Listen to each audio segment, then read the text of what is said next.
Hey everyone, welcome to the Fast Forward podcast, the show where we sit down with founders, creatives, and big thinkers building what's next. Today's guest is Lance Junck. He is the co-founder of Ugly Sleep Club, a bold new skincare brand that's proudly, well, maybe not so proudly, but definitely ugly enough to get out there. We talk about building a business with your partner, going from operations to owner, and what it really takes to launch in this crazy year of 2025. Let's dive in. What's up? You're based Hey, out of Dallas, right? yes, I am. I am based out of Austin, Texas, which you Pretty might know cool. because of Yeah, LinkedIn. An amazing tool.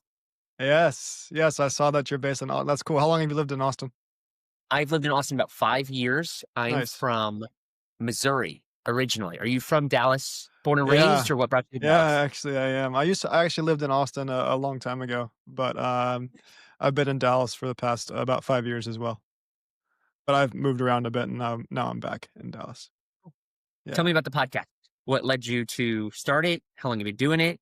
I did not get a chance to watch any of your episodes, candidly, but No would worries. love to hear a little bit of background. Probably a good thing you didn't look because you are my first guest, Lance.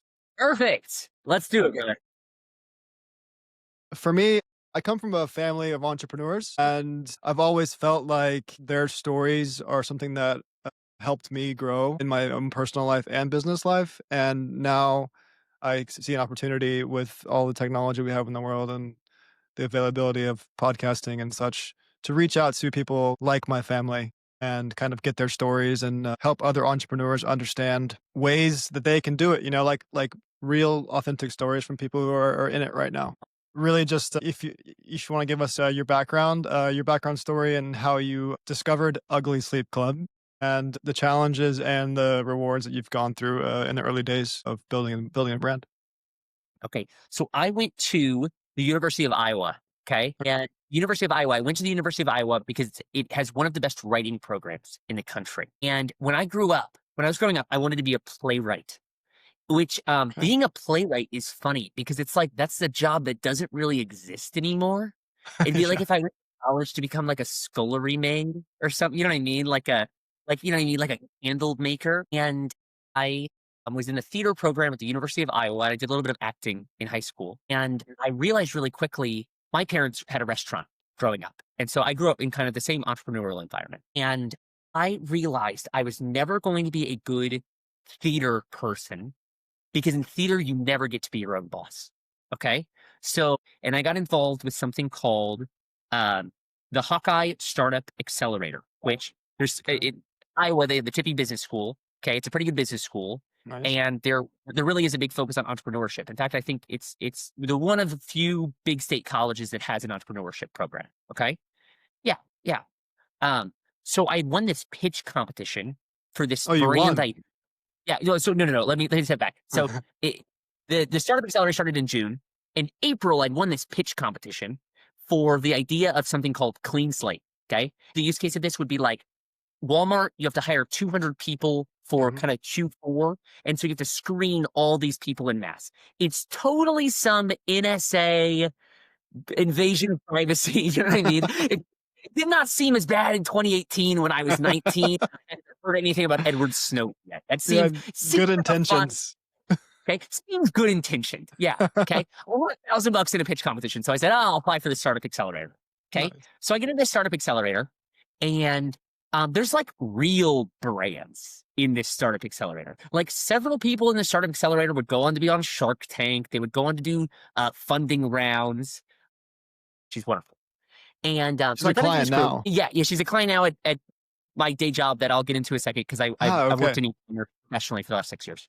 Gotcha. So taking a step back from there, I did not know how to build this web crawler. I knew how to pitch it. And Mhm. guess what? It was miserable because I never figured out how to get this tech tool built. Okay. And I it dropped out of college because I had such a negative experience in this startup accelerator. Really? And so, yeah, I was so embarrassed. Okay.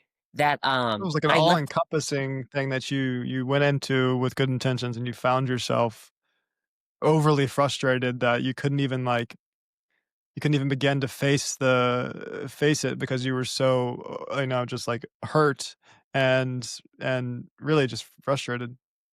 It was such a negative experience that I was like, I'm not going to return to the school. I'm not going to So go into this entrepreneurship program. multi-layered issues going on there. Yeah, yeah, yeah, yeah, yeah. So, And plus you're 19, there's that plus I'm factor 19 too. and everything, you know, like, you know what I mean? You So go, like, you much. have a bad summer and all of a sudden you're like, I need to change states. I need to leave the state. And what I'm trying to articulate is you can be a fucking big mess. You can be a mess and just keep trying something else because it's funny how life just keeps working if you just keep walking forward. So I moved to Austin, Texas because I needed to go somewhere there was opportunity. I working in restaurants. My parents had a restaurant, and so I really did not want to work in a restaurant. And there were these two 26-year-olds that would come in all the time.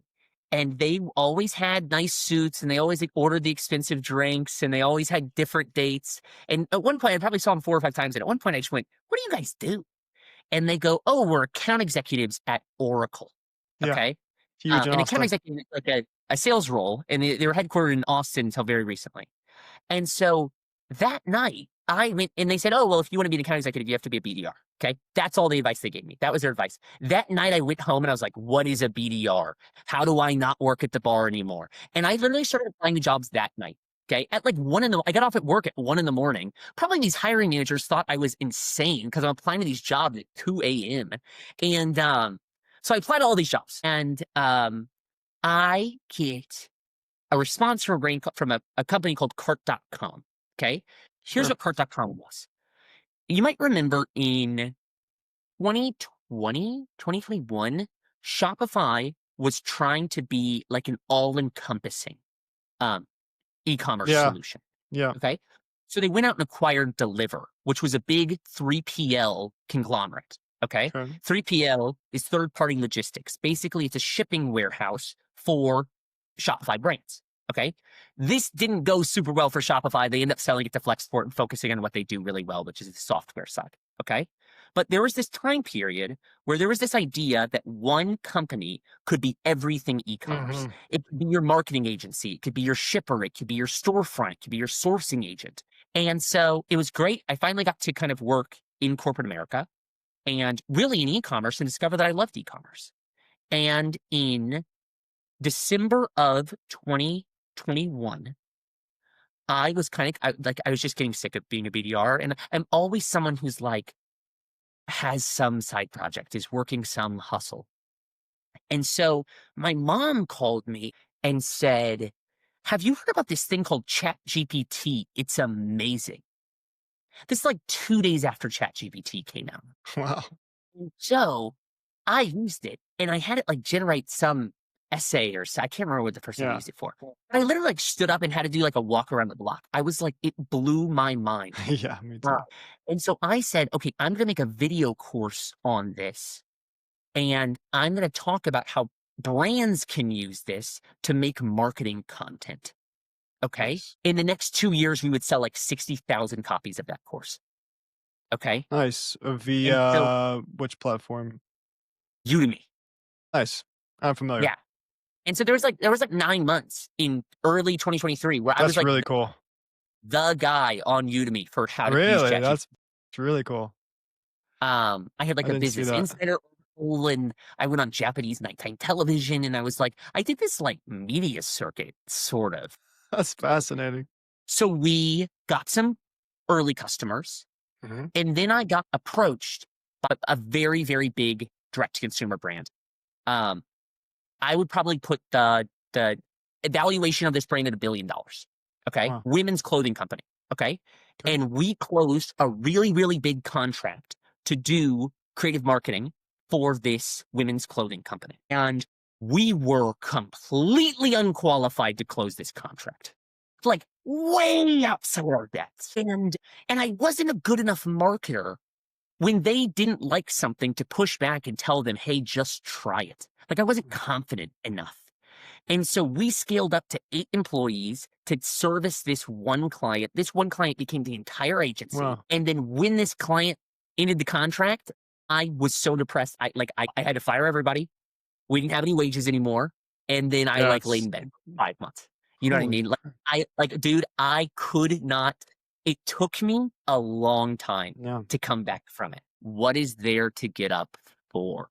Dude, I was a like a tragic, just a There's tragedy. Okay. some validity in that, though. That's really like you found exactly what you wanted to do, and then you found a client that like fits your model perfectly in your mind. And then you're building it and you invest all this time, this energy into people and resources, and then all of a sudden it's gone. Like that's tough. That's tough. I mean, it's understandable. I mean, 5 months is a long time, but it's pretty. It could be soul crushing, that type of thing. And maybe it's a good thing that you were able to process it in that way, because just moving on from it too quickly could also be a result in a negative. So now from that you've come so far. So from that, I've come so far. So I'm almost there. I'm almost to the No, punchline. no, this Okay. is We're this is great. This is great. end up all the background. Someone that I worked with at cart.com reached out to me and he said, "Hey, there's this amazing company that I know, and they are hiring consultants. And you've been on this big journey and you might be interested in chatting with them. And you know a lot about marketing and you know a lot about fulfillment and you kind of got to see the whole ecosystem of e-commerce. You might be interested in talking with this brand. This brand's called Portless." Okay. And Portless. So here's the, okay, so I'm going to get kind of niche into e-commerce for a second. But if you've ever been an e-commerce founder, the number one thing that kills e-commerce brands is cash flow. Because compared to something like a media product, like a podcast, or a software product, e-commerce is so capital intensive. Yeah. Because typically you're manufacturing in Asia, and then you're putting that money, which is now product, on a boat, and you have to wait 45 to 60 days.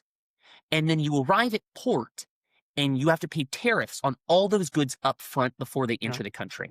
And sometimes those tariffs are 30%, and sometimes those tariffs are 145%. Okay. So there's a lot of flexibility. You don't really know how much you're going to have to pay until it arrives.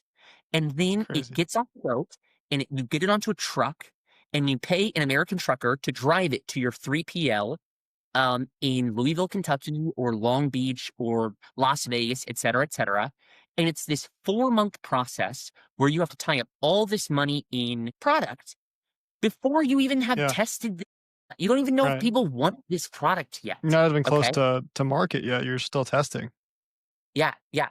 And it's not even just for new brands. It's for like, if you're a clothing brand and you're releasing 100 new Everything. jackets a year, it's everything. It's all, this never goes away.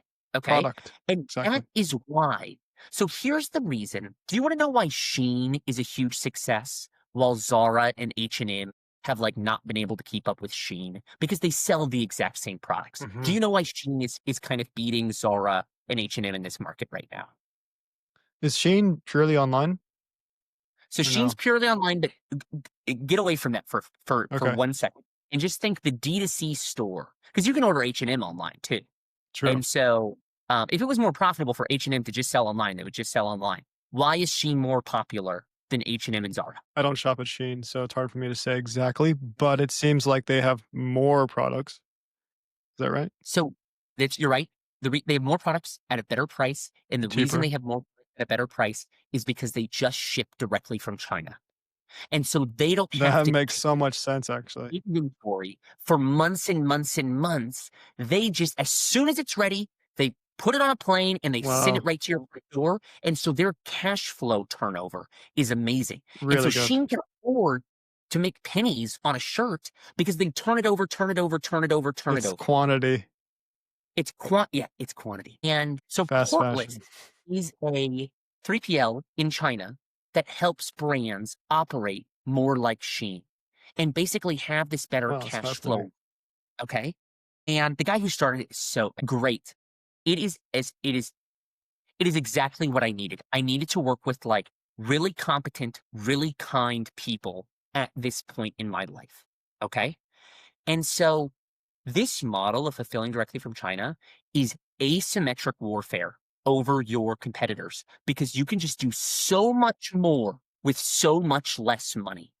Okay. You like from Right. day one, Ugly Sleep Club was selling in the UK, Australia, and the US because typically it's like you put it on a boat for 4 months and then you bring it to the States. And then, like, am I going to pay $30 to send it all the way to Australia? It's like no Back, one will convert. basically. I mean, I have to take it back to the other side of the world. And so, since I don't have to decide where the inventory goes until the customer has purchased, I got to go live in 3 different markets from day one. Okay. Oh, And Ugly Sleep Club is only 75 days old, 80 days old, Right. and we are we did $30,000 of top line revenue with 35% profit in the last 30 days. And we're on track to probably do 45 to 50K at similar profit in the next 30 days. And Wow. so And that I it's a worldwide market. You're still like the orders are coming in from everywhere. The orders are coming in from everywhere. And we're aiming to profit about $15,000 in That's um quick. the next 30 days on month 4. And yes, did we know a thing or two about marketing because I'd been in this space before? My Yeah. fiance, who's really it's I'm a co-founder, okay? Her and I are equitable partners in this business. I do a lot of the ad creation. I do a lot of the ad Yeah. ideation. She used to be a chemist, okay? Right. When I first met her, she was working as a chemist, and so she does a lot of the product development, and then she's sort of the face of the brand because Ugly Sleep Club is basically an overnight beauty brand. It's mouth tape, nose strips, under eye patches, and forehead patches. And kind of our claim to fame is the mouth tape is infused with collagen, which basically like creates really good moisture because typically the main complaints that you get with mouth tape is they like stick to your mouth and then you have to rip them off your face in the morning. And so our mouth tape really is a superior product. And it's if you've spent any time on the website, it's patterned and colored. And so Yeah. the mouth tape matches the nose strips, matches the eyes, under eye, matches the forehead. And so you look like a little freak when you're going to bed. It's fun. And so our tagline Yeah, is I love your a tagline. beauty sleep isn't pretty. And it's like the uglier you go to bed, the prettier you wake up. It's like a big You're a thing on freak at TikTok. night. Yeah, you're the freak in the sheets. And Freak so in the sheets, yeah. that's our sort of angle, and that's our story, and that's where we're at. No, that's great. I love the brand. It makes a whole lot more sense to me now, your journey in getting to this point and finding a fiance that you can develop a life with and a business with is really a unique story. Like I said, I come from a family of entrepreneurs, family business, so I know a thing or two about the inner dynamics of running a business with someone you are close with. So it's really cool that you guys are able to utilize skill sets and build something together, especially this type of thing, which is on the surface, your target market seems to be more feminine, Yeah, but definitely. Probably 90, well, maybe 90% women. the thing that I think is kind of cool is that not just so most things you see are aesthetic like skin products, and yours includes the mouth tape, which men use because I know a Yeah, lot of my friends struggle with sleep apnea and they swear by mouth tape. So I think there's an opportunity for you guys to even dip into that, and then who knows where you can take it. So it's really cool. I like it. and I think that was a big, um Grace uses mouth tape, swears by mouth tape. Yeah. But if you look like, you know who's the market leader in mouth tape is a brand called Hostage Tape. Hostage. That's the ones my friends uses. Yeah. And they're like the official mouth tape of the UFC, okay? And, Right. brr, brr, Exactly. hostage tape at all. But hostage tape is so hyper masculine, and they have a Right. pink variant for women, but it's not like a product that's targeted towards women at all. And also, with respect to hostage tape, if you open up a bag of hostage tape, it smells like a plastic factory. It smells like a bunch of Gross. it smells it soaks into your nose when you wear it at night.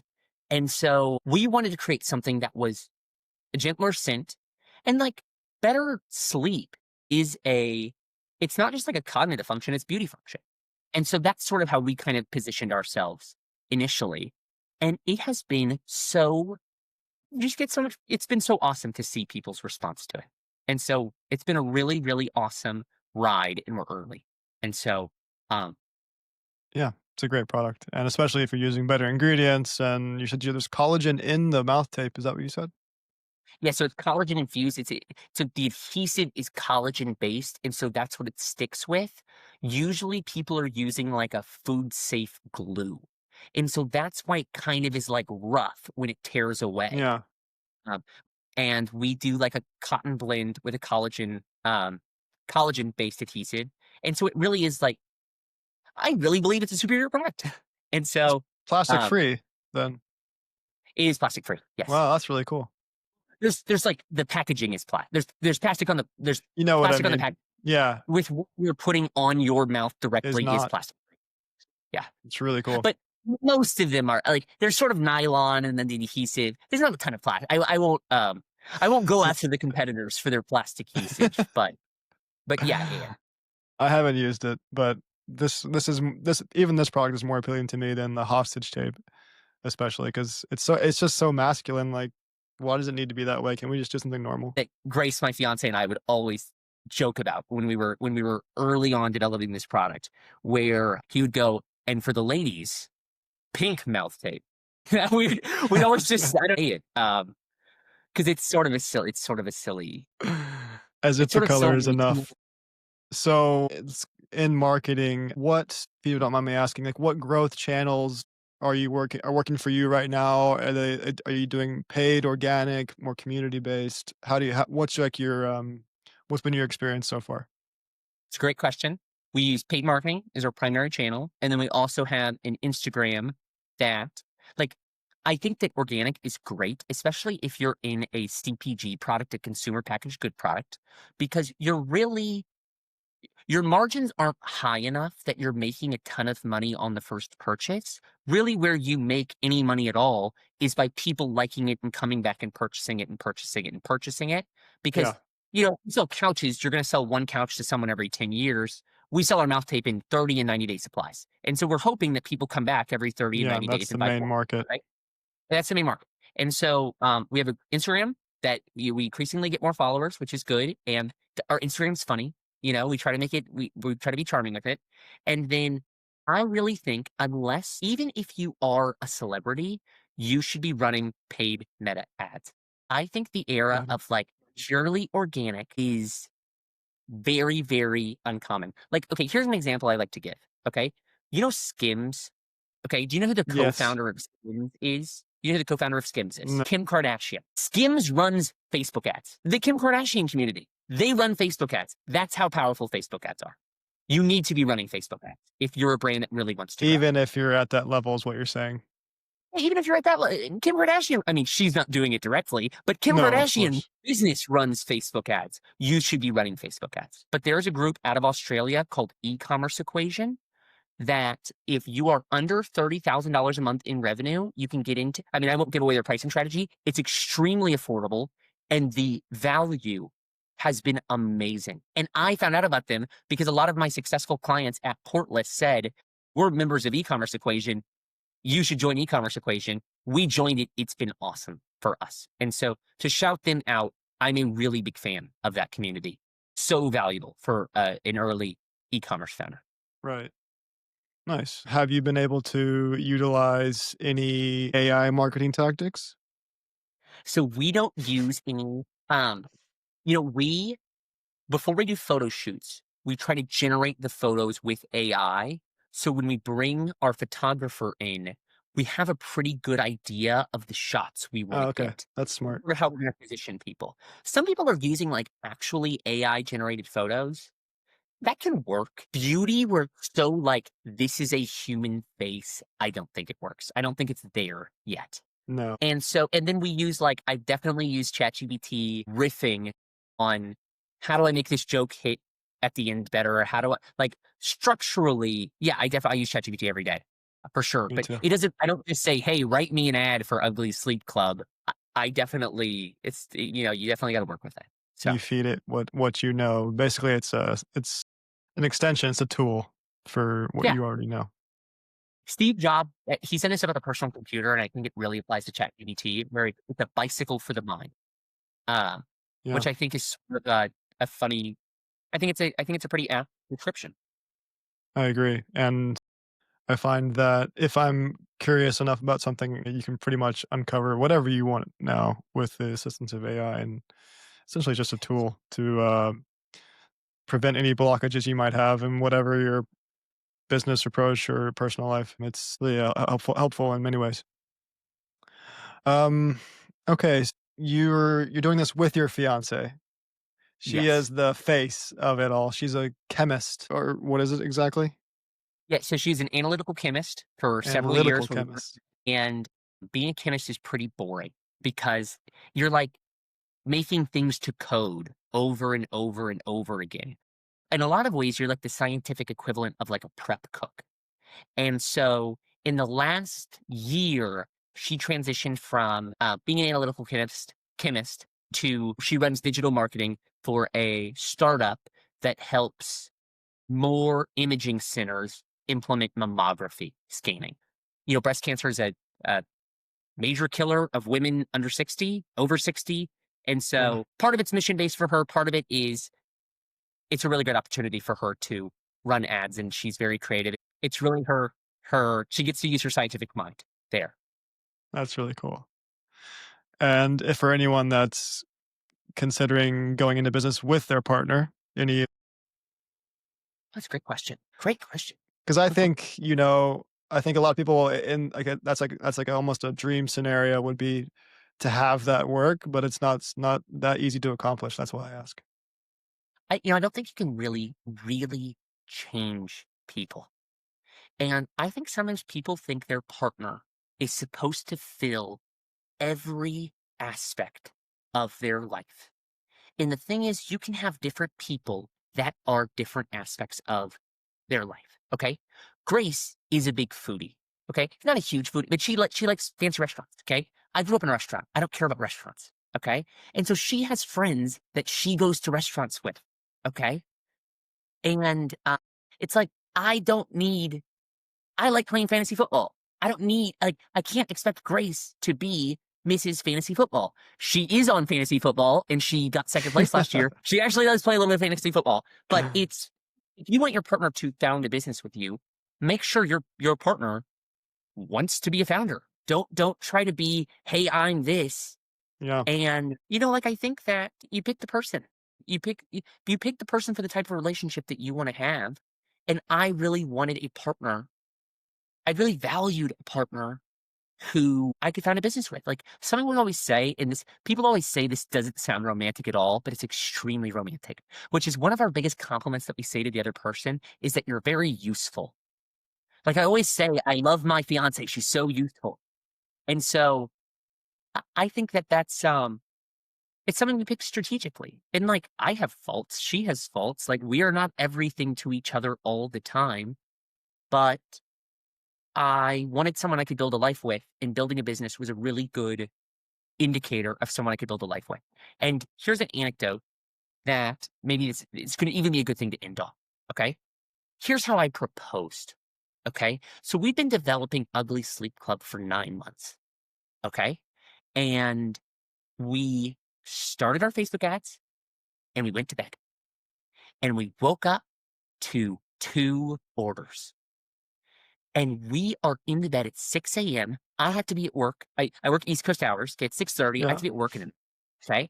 And we are and we are crying and like it's 2 orders. We made like 60. It's like $70. Like this is not it's not about the money at all.